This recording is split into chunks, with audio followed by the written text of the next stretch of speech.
안녕하세요, 전PT입니다. 오늘은 우리가 저번 시간에 센트럴 프로세싱에 대해서 했었고 아웃풋에 대해서 했었는데요. 그 아웃풋에서 나올 수 있는 결과들에 대해서 좀 알아볼 겁니다. 아웃풋에서 나올 수 있는 결과는 크게는 실패하거나 성공하거나죠. 실패했을 때는 무브먼트의 임페어먼트, 잘못된 움직임이 일어나겠죠. 그리고 머슬 임밸런스가 일어날 거예요. 뭐 통증도 될 수 있겠고. 그리고 좋은 결과로 스테빌리제이션, 안정화를 가져오는 건데요. 우리 치료에 있어서 안정화 가져오는 거 선생님들 늘 생각하고 계시잖아요. 그 안정화에 가져올 수 있는 것들에서 책에서 두 가지 정도를 먼저 소개하고 있는데요. 포스처에 대해서 안정화, 그리고 조인트에 대해서 펑셔널, 조인트 스테빌리제이션, 뭐 조인트 센트레이션이라고 합니다. 이러한 부분들 우리 뒤에서 좀 알아볼 거고, 잘못된 부분도 뭐 이런 것들이 이상해서 이런 문제들이 일어나는 것들 한번 알아보도록 하겠습니다.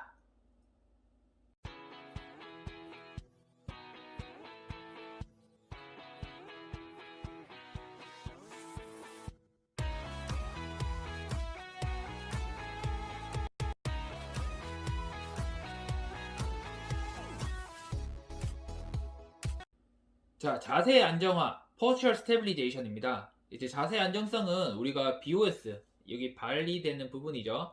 BOS와 그리고 안정성의 제한, 이 윗부분을 말합니다. 발에서부터 얘가 움직일 수 있는 범위, 그리고 이 삼각뿔 안에서 COG를 유지할 수 있는 능력을 말합니다. 이 BOS가 또 넓어진다는 말은 이제 안정성의 제한 자체도 좀 범위가 커진다는 말을 의미할 수도 있고, COG도 있을 수 있는 범위가 넓어질 수도 있습니다. 또 자세 안정성은 말초신경계, 중추신경계부터 입력 처리 출력의 결과이다, 이렇게 말하고 있는데, 이것은 우리 저번 시간에 배운 센소리 모터 시스템을 의미하는 겁니다. 잠깐 보면 이런 거였어요. 센소리 중에 비주얼, 베스티블러, 소마토 센소리, 이런 것들이 이제 CNS로 들어가게 되는 거죠. 얘네들은 직접, 얘네들은 스파이널 코드 통해서 이렇게, 걔네들 중에서는 뭐 베스티블로 오큘라 리플렉스 이런 것도 있을 거고, 텍토 스파이널 트랙, 베스티블로 스파이널 트랙, 뭐 여러 가지 트랙들이 있죠. 그리고 이런 것들이 이제 뇌에서 처리돼서 아웃풋 되게 됩니다. 그래서 자세 안정성 정보는 이 시각적인 거, 전전계, 그리고 체선 감각, 이런 것들을 포함하는 거예요.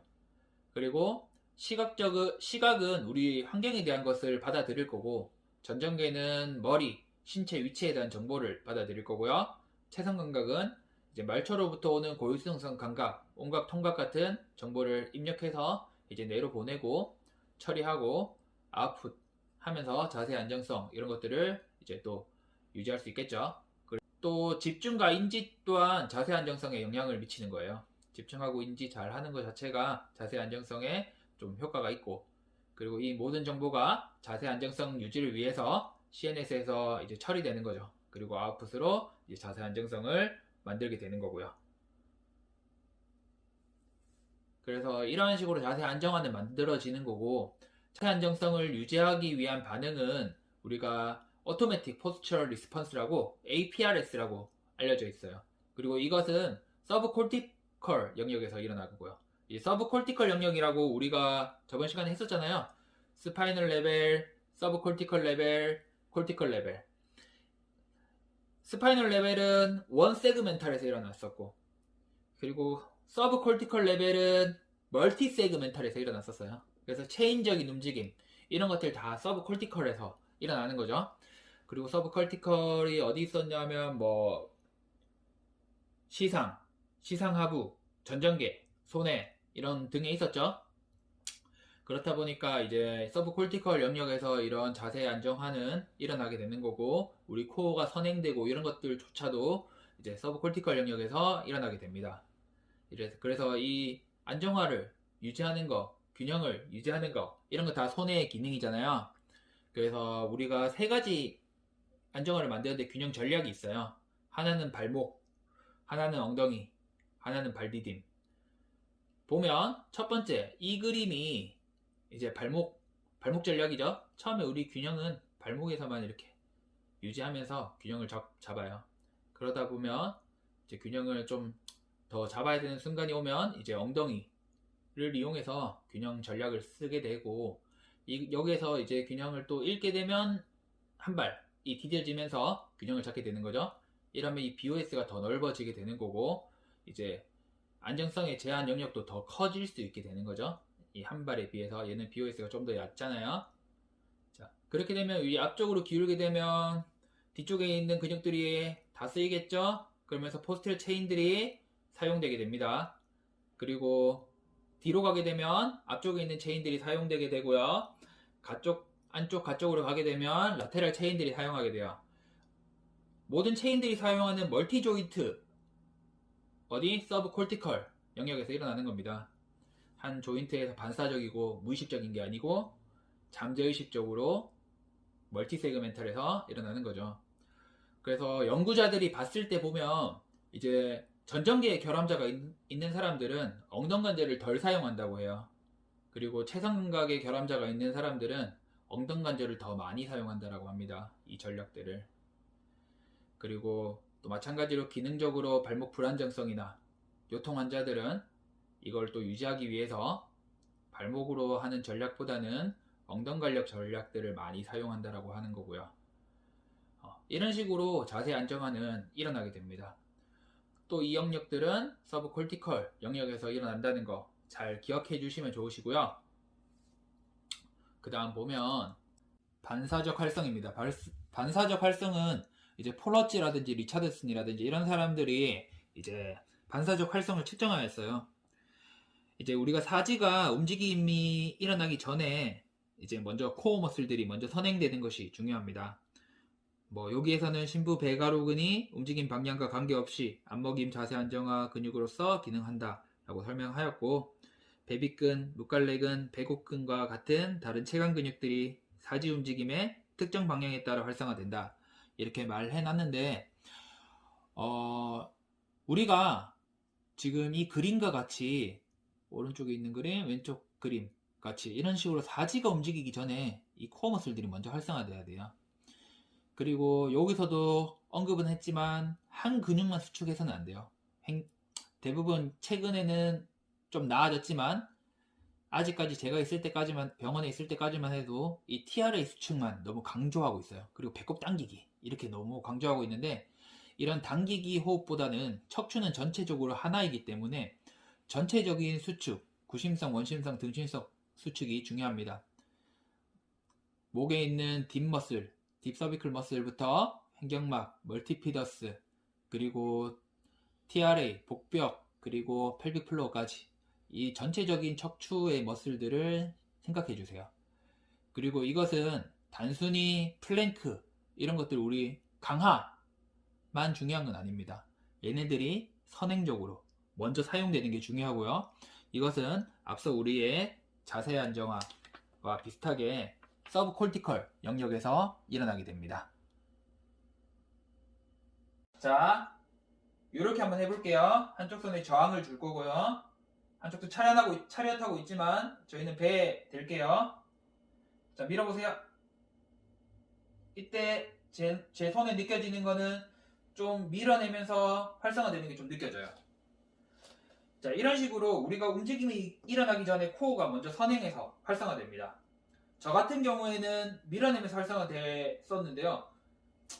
당겨지면서 활성화되는 경우는 제가 본 케이스 중에서는 많지는 않은 것 같아요.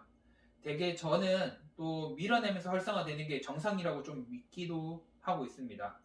이런 식으로 코어는 먼저 선행돼야 되고, 또 이 부분에 대해서는 환경에 따라서 조금씩은 달라질 수 있을 것 같아요. 이제 되게 횡격막이라고 하는 기능이 안정화의 기능도 있고 호흡의 기능도 있고 한 가지 더 있으면 스플린트라고 하는 관략의 기능도 있습니다. 근데 이 두 가지 기능만 먼저 본다면 안정화를 많이 가져가야 될 상황도 있을 수 있고 호흡을 많이 가져가야 될 상황이 있을 수 있습니다.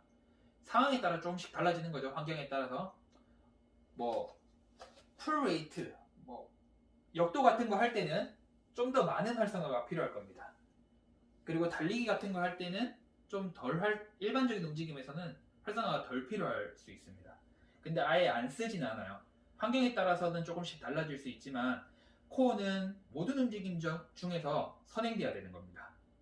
그리고 이런 CNS에서 프로그래싱 되는 것 자체도 환경에 따라서 내가 어느 걸 하냐에 따라서 활성화 정도가 달라져야 됩니다.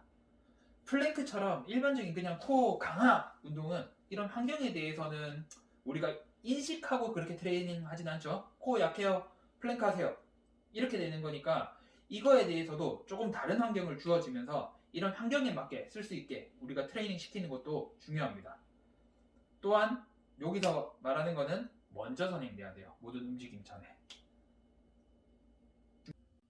기능적 관절 안정화, 이 기능적 관절 안정화라고 하면 이제 정적 안정성, 동적 안정성 이렇게 있는데요. 정적 안정성은 보면 이 왼쪽에 있는 그림을 말합니다. 뼈, 인대, 관절랑 같은 수동적인 구조, 이게 스테빌리티를 유지하는 걸 말하고요.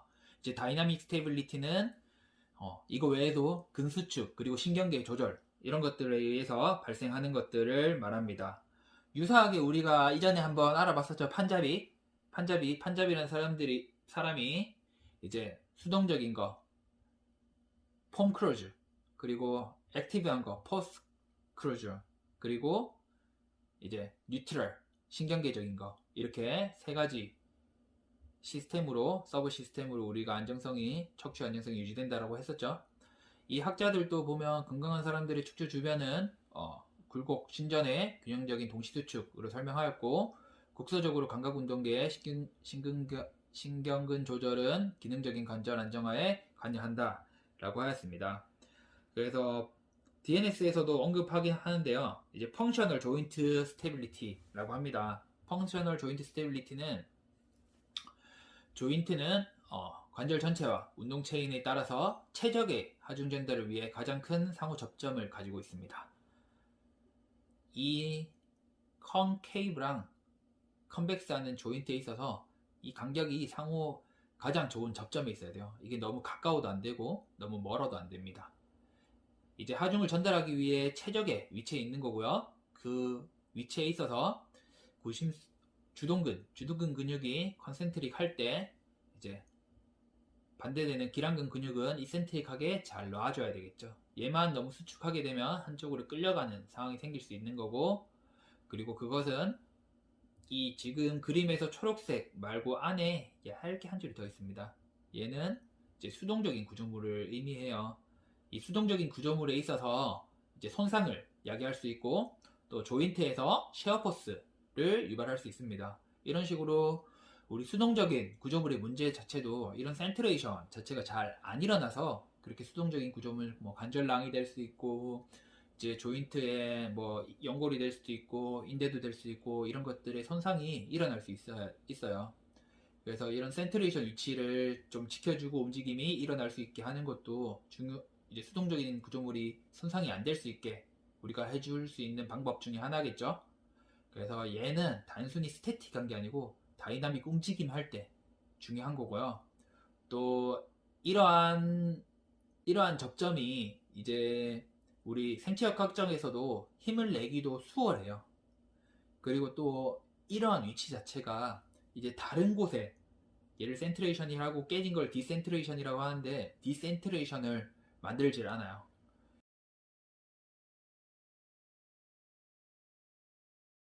이 체인에서 보면 한 가지 부분이 잘 연결돼야지 전체적으로 잘 연결돼 있고, 하나가 깨져 있으면 다른 조인트도 같이 깨져버리기 쉬워요. 그래서 우리는 이 뭐 근위부가 될 수도 있고 원위부가 될 수도 있는데 이 센트레이션 위치를 잘 유지할 수 있게 하는 게 중요하고, 이것들이 또 자동화 기전을 만드는 데도 중요해요. 안정화를 만드는 데도 중요하고. 그래서 이거는 또 이러한 위치들은 고유수용성 정보들을 좋은 환경에 있을 수 있게 하겠죠. 우리가 고유수용성 정보가 떨어지는 사람들도 보면 자기 위치가 정상인지를 잘 몰라요. 다른 데 있으면서도 이거 정상인 것 같아요. 이런 것들이 다 고유수용성 정보들의 문제들이 좀 있으신 분들이겠죠. 그래서 그런 분들 자체도 좋은 환경들로 만들어줄 수 있고, 또 그것은 센서리 인풋 자체를 또 좋아지게 하는 거기 때문에 다양한 방향으로 우리가 좋아지게 할 수 있습니다. 또 그런 문제들이 있으면 아까 말했지만 조인트나 수동적인 구조물에서도 손상을 만들 수 있겠죠. 그래서 이런 고유수용성 감각의 병리는 이제 감각계 운동계의 적절한 기능을 위해서 필수적입니다. 그래서 여러 학자들이 이렇게 말했어요.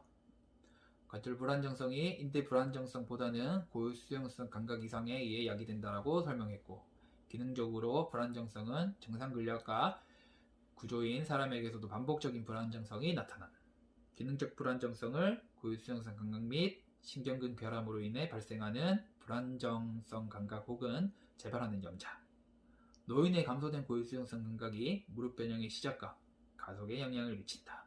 이런 식으로 고유 수용성 감각에 대해 중요하다라고 말하셨고요. 그 다음에 국소 효과는 요통과 만성목 통증 고유 수용성 감각에 문제를 보이는 거죠. 만성목 통증 환자 같은 경우에 보니까 서브옥시프 머슬들이 좀 위축이 보였고, 만성 요통 환자들은 멀티피더스가 위축이 보였고, 앞신자인대 환자들은 바스투스 메디알리스에서 위축이 확인됐고, 이런 식으로 국소적으로 그 부분들의 어떤 근육들의 위축이 계속 발생하는 거고, 그것은 고유수용성 감각이랑 연관이 있다라고 말하였습니다. 또 이런 근위축들은 통증보다는 불안정성 때문에 나타난 결과이다 라고 말했고, 또 다른 환자들을 보면 어깨 충돌 환자들은 하부 승모근, 어깨 밑근, 앞톱니근 이런 활성이 지연되었고, 그리고 무릎 환자 같은 경우에는 마찬가지로 VMO에 지연된 수축이 발생하였고, 불안정성 환자 같은 경우에 이제 페로니엘 머슬들 같은 경우에 반응이 지연되었습니다. 이런 식으로 국소적으로 이런 안정화를 유지할 수 있는 근육들의 이런 위축이 되거나 반응이 지연되거나 이런 식으로 국소 효과들이 나타나게 되고요. 또 전반적인 효과로 엉덩 근육의 약화가 무릎의 통증까지도 영향을 미치는, 좀 떨어져 있는 위치죠. 이제 환자가 나타나고요. 발목의 염좌를 가진 환자에게 국소 및 전반적인 변화 둘 다 나타났네요. 발목에서 진동 감각의 감소가 일어났고, 엉덩 근육에서 동원 순서의 변화가 일어났고요. 또 위축된 근육으로부터 감소된 고유수용성 감각이 만성 통증 및 자세의 안정성에 저하를 발생한다 라고 하였고, 기능적인 발목 불안정성을 가진 환자가 이제 보행 중 변화된 키네매틱스를 나타냈고, 이것은 운동 프로그램의 안목임 조절의 보상적 변화 때문에 나타난 거라고 하였습니다.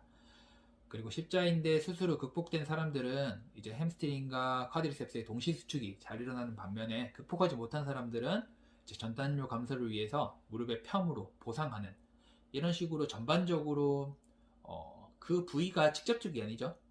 이것 때문에 딴 데에 문제가 생기고 결과적으로 패턴이 변하고 보상을 하게 되고, 이런 전반적인 효과를 나타내게 됩니다. 이거 자체가 이제 CNS에서도 문제가 되는 거죠. 신경계에서도 안목임 조절, 피드포워드죠. 피드포워드 조절에 어떠한 문제들이 일어났겠죠. 그리고 여기서도 보행 중을 얘기하긴 했는데, 이제 뒤에서 한 번 더 설명하긴 할 거지만, 특히 보행 중에서 키네매틱스라고 하면 이제 OKC, CKC가 있습니다. 이 CKC의 평가도 중요합니다. 왜냐하면 하지에서는 우리가 걷기 때문에 무조건 CKC를 하게 돼 있어요. 그렇기 때문에 그것도 어차피 뒤에서 할 거기 때문에, 이런 중요한 점은 국소적인 효과도 나타나지만 이런 전반적인 효과도 많이 나타나요. 그리고 그 전반적인 효과가 그 통증 부위는 굳이 아니라는 거. 그래서 우리가 통증 부위만 보면 안 돼요. 이런 식으로 우리는 이제 2장에 대해서 전부 알아봤습니다. 2장에서는 센소리 모터 시스템에 대해서 알아봤던 거고요. 그 중에서도 센소리 인풋, 센트럴 프로세싱, 그 다음에 아웃풋. 센소리 인풋에서는 리셉터들에 대해서 알아봤었고, 여러 가지 종류가 있었죠. 그 종류가 어떤 정보들을 받는지 잘 알고 있으면 트레이닝 할 때 써먹을 수 있겠죠. 그리고 센소리 프로세싱이 스파이널 레벨, 서브 콜티컬 레벨, 콜티컬 레벨에서 일어났었고, 각 처리하는 것들이 다 다르죠. 특히 서브 콜티컬 영역에서는 멀티플락의 안정화, 그리고 협응력, 그리고 자세 안정성 이런 거 가질 수 있기 때문에 또 치료적으로도 중요한 영역이 될 수도 있고, 콜티컬도 마찬가지입니다. 새로운 것들을 배울 수 있고 이것을 통합하는 시스템들이기 때문에. 그리고 마지막으로 아웃풋은 결과로 이제 나타나게 되는 거죠. 알파 모터 뉴런, 감마 모터 뉴런 이런 신경들이 있고 근육들이 있고, 이 근육들로 우리가 움직임이 일어나게 되고 안정화가 될 수도 있고, 그리고 불안정성이 될 수도 있고, 움직임 패턴이 변화가 될 수도 있고, 그것 때문에 손상이 일어날 수도 있는 거죠. 그리고 오늘 이제 자세 안정성에 대해서 배웠고, 그 다음에 조인트의 이제 센트레이션, 조인트 안정화를 유지할 수 있게 패시브 그리고 다이나믹 이렇게 두 가지가 있었고, 그리고 그 다음에 우리 국소적인 효과, 전반적인 효과 이렇게 있었죠. 우리가 국소적인 그 부위만 직접적으로 보면 안 돼요.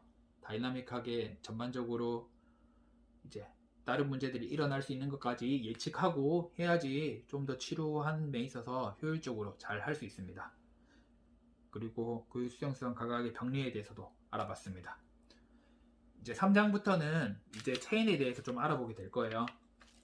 사슬 반응에 대해서 알아보게 될 거고, 그것은 이제 좀 더 지금 하는 것도 중요하지만 이것도 이제 트레이닝에 있어서 평가에 있어서 중요한 항목이기 때문에 더 집중하고 이제 봐주셨으면 좋겠습니다.